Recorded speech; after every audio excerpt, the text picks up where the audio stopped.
Morning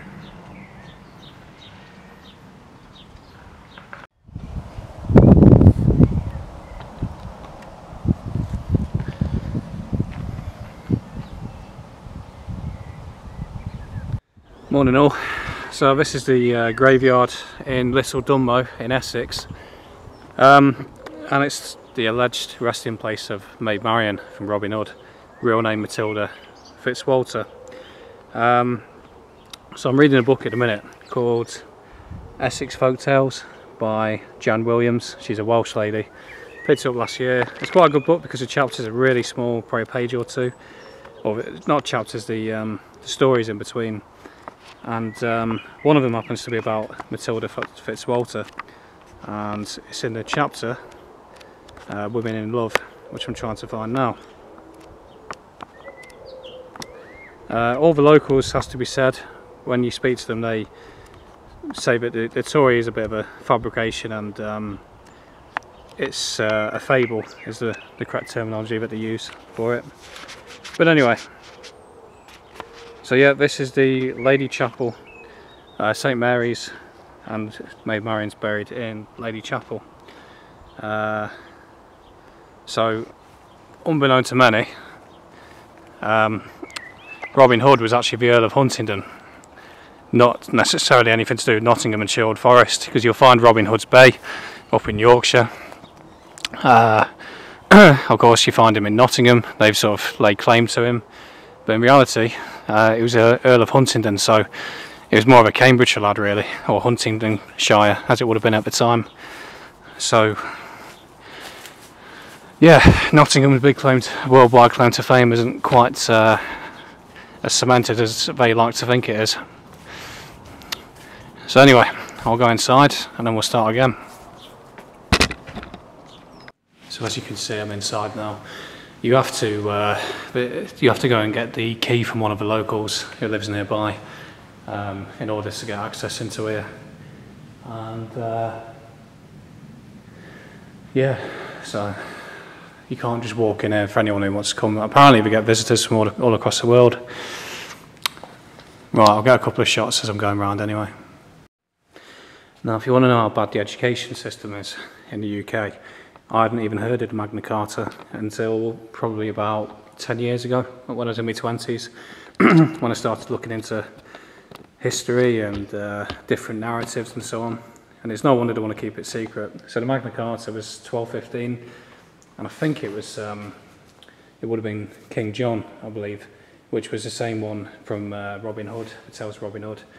And it was a load of barons that held the king accountable, so they come under the same law as everybody else and not his own law. So it's no wonder they want to keep that secret and keep it hidden. And also here's the coats of arms for the barons that hold the king to account, to make him come under the same law as everybody else, because he got sick of him being a tyrant basically. So you got a good mix between Suffolk, Yorkshire and Leicestershire, all very much sort of blue, and Essex is in there. But yeah, some of the places that I know: Framlingham with Suffolk, Clare, Suffolk again, Warkworth, where's that? I think that's Northumberland. There's a big castle there. Little Dunmow, Essex, Skipton, Yorkshire, Mayor of London, Pontefract, West Yorkshire, Thirsk, Yorkshire, Stansted Mount Fitchett, Essex, Hertfordshire border, Leicester with Sawdy, Quincy, Castle Hedingham, Essex, nearby, not too far away, and Alnwick. Interesting.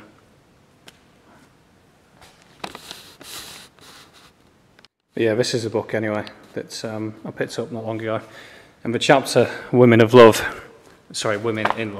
the romantic history of Matilda Fitzwalter, which is the only reason I've ever heard of this. Again, this should be quite well known to the English people, definitely, but most people wouldn't even know she was here.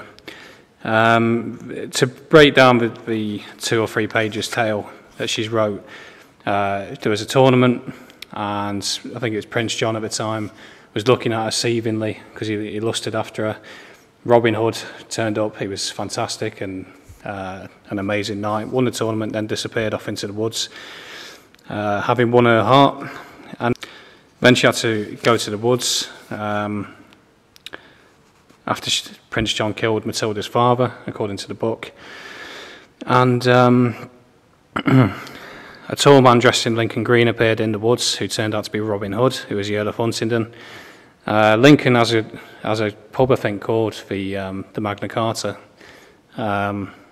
with a picture of King John signing the Magna Carta.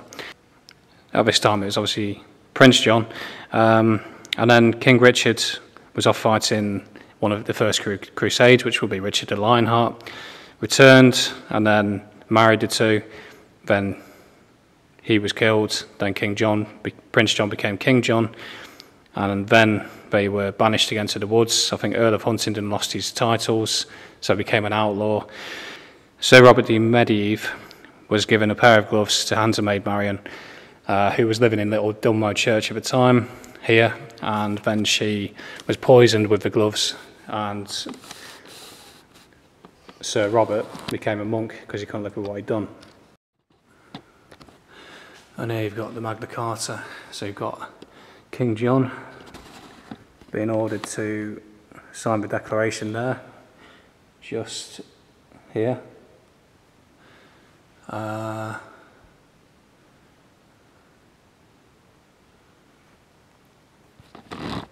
Yeah, brilliant tapestry.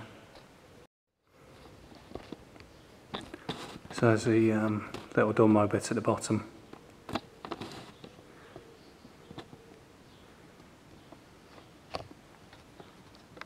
And I can't help but wonder if that's meant to be Maid Marian with the Earl of Huntingdon or Robin Hood. There's a strong possibility, I think. And a little bit closer up.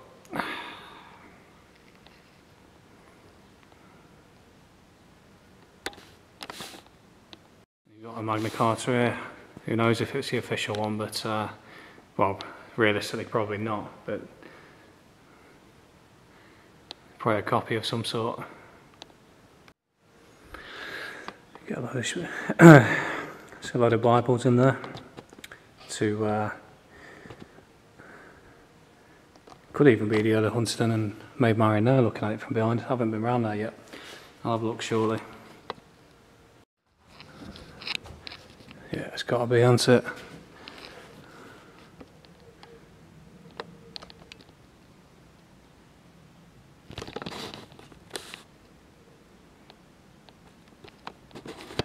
Looking quite damaged, has to be said. There's a brilliant mural over here as well. I wonder if this is what Little Dunmow Priory used to look like once upon a time. Hey, look at the artwork on that. Lord and Saviour.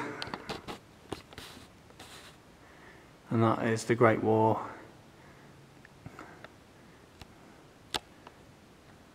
Yeah, that's got to be World War I, going off the Roman numerals. M is 1000, C, X1, IV. So that's got to be 1914, surely to 1920. Unless this is Maid Marian, that being said. There's not really much information.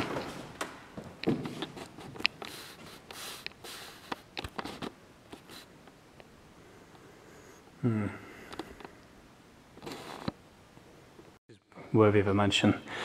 So in the book it says Maid Marian was called Matilda Fitzwalter, and this is the 3rd Baron, Robert the 3rd Baron Fitzwalter, founder of our civil liberty, Marshal of the Army of God and his Church, Chief Baronet of the City of London. This tablet was set up in the 700th year from the ceiling of a great charter, near his grave, before the high altar of the Priory Church, which he re-edified and adorned.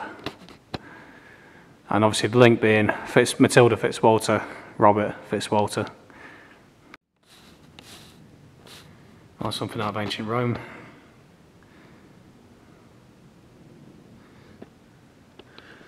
But yeah, that's the church pretty much done, really. I'm going to have a look around the village before I go. And this is a coat of arms, I guess, for Little Dunmow back in the day.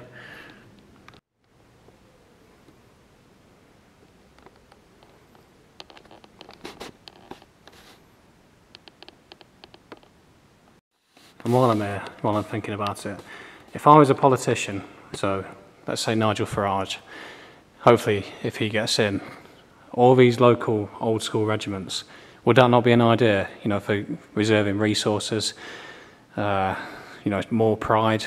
Back in the day we had the Essex Regiment, Middlesex Regiment, the Derbyshire Regiment, the Scots Guards, well, Scots Guards are still around, but all these local regiments would have been much more advertising to people.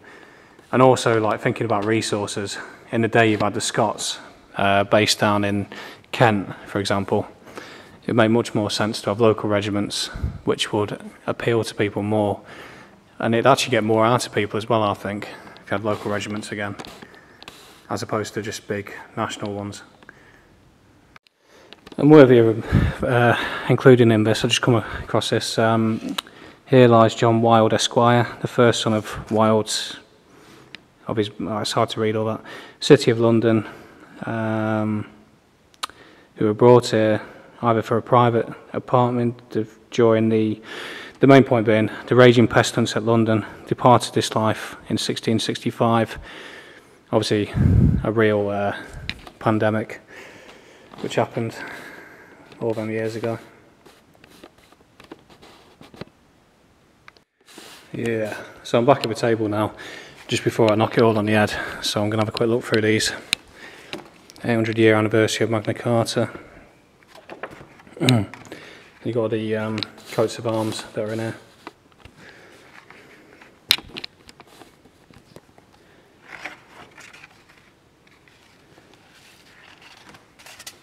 All the tapestry making.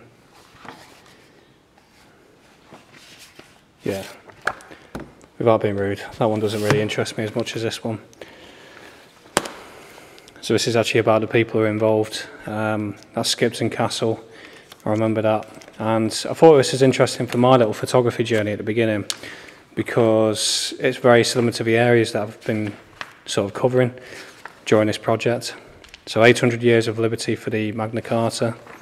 But yeah, here it is. So the vast majority of the areas I've photographed has kind of been more easterly the whole way through. So it's a bit of a strange observation. The west has always been a bit of a barren kind of landscape really in comparison to the east. You've got your big cities, Gloucester, Bristol, Cheltenham. I mean, Birmingham's huge, but that seems to be...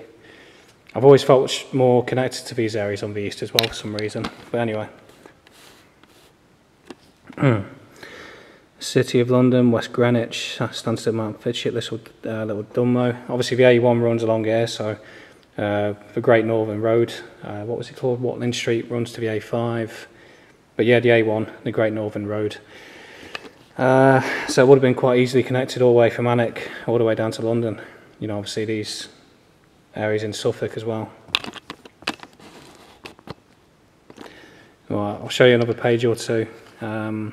Sorry, East of England barons, Northern barons, the rest of England. So Mercia, London.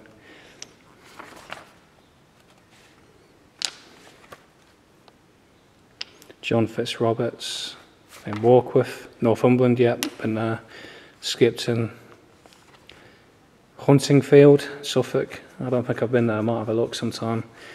Beautiful looking church. Hornby in Lancashire, Leicester, Surrey, Quincy. Yeah, I was there not long ago. Alnwick, Magna Carta, and Magna Carta 1215. I'm going to knock it on the head inside the church and just appreciate it for my own without the camera. That's that.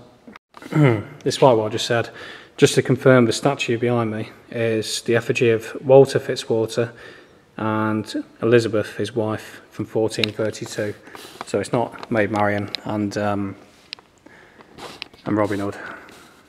If I'm going to bet, Maid Marian's down there.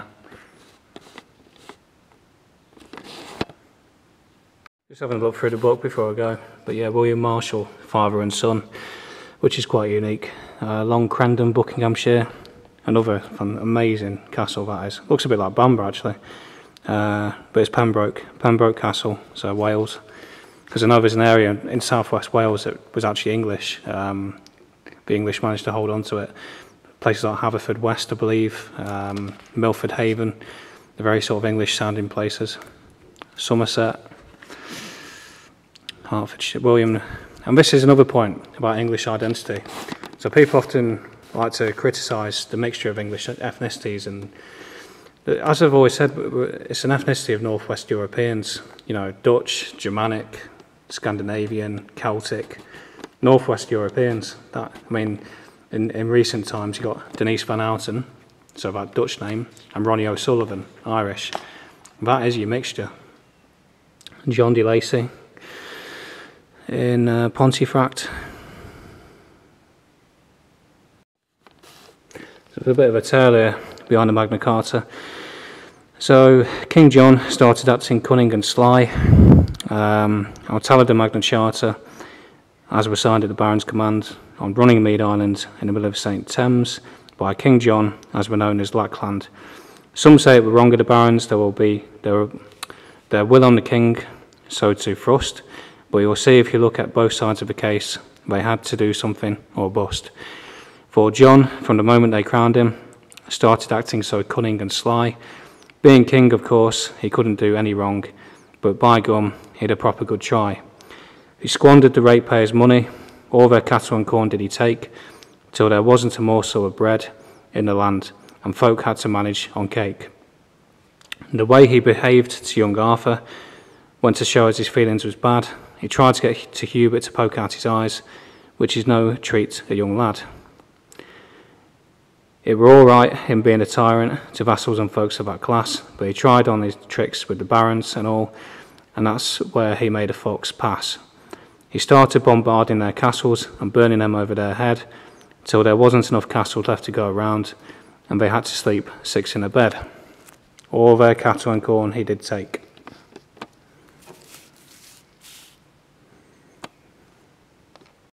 And even more information here. 1215 road to Runnymede. January, King delays discussions with barons to hear grievances until April. April, King offers to go to the Pope for arbitration. May at Brackley, barons, it's quite difficult to pronounce some of these words, repudiate their homage to John, enabling them to rebel without treason. John orders their castles seized. Barons march on London and are welcome seizing the Tower of London. So people have obviously had enough as well. He murdered, this is King John, he murdered his 16-year-old nephew, Arthur, and had his body thrown into the river, all to make sure that the boy never became king. City of London Corporation invites you to a lunchtime reception, 800th anniversary. I wish I was into photography then, because I would have loved to photograph this, the commemoration events, but there's an old photo of a statue of the village people here from June the 18th, 2015 in the Dunmow broadcast. They made a little story as well, nice and simple one. There's a legend that when the beautiful Matilda Fitzwalter refused to have anything to do with him, he murdered her by sending her a poison bracelet. They've Americanised it a bit. I'm like, no way, so he sends me this bracelet, and I'm like, hello, but it's cute, so I'm going to wear it anyway. OMG, that's like such a good idea. When the king fell out with the Pope, Christians in Britain were made illegal, so everyone thought their children would end up in hell.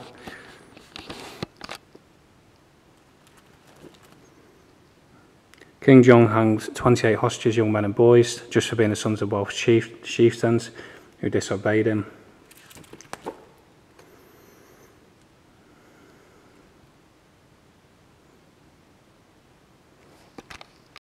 And this isn't to sort of big me up or anything like that at all, but your church needs funds.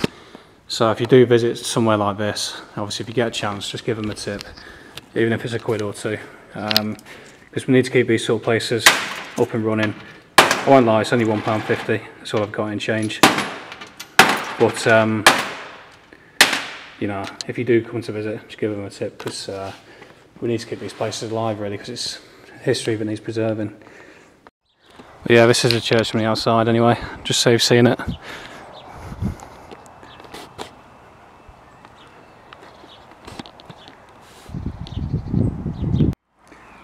Any person who omits To shut and fasten this gate is liable to a penalty not exceeding 40 shillings.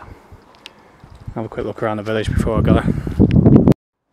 As expected, obviously, lovely traditional village, thatched cottage down there, and I saw it when I was coming past a second ago, so it's not new to me. We got this big Tudor style building here with all the lavender and roses on the bottom. It's a proper thatched cottage, and that garden is amazing. I wasn't too sure what flitching meant. I'm guessing it means cooking or something, does it? Flitcher bacon. This is a pig and truffle pub. I think it's the only pub I've seen actually while I've been here. That was the angle I saw it when I was coming out. Thought it looked really good. Post box, thatched cottage. And a nice Victorian well preserved, 1887. And this will be my final shot because I really am out of time now, I've got to get going. But yeah, little Dunmow, 12/15/2015, and that must be the famous Robin Hood and Maid Marian there with the church at the top. So well worth visiting.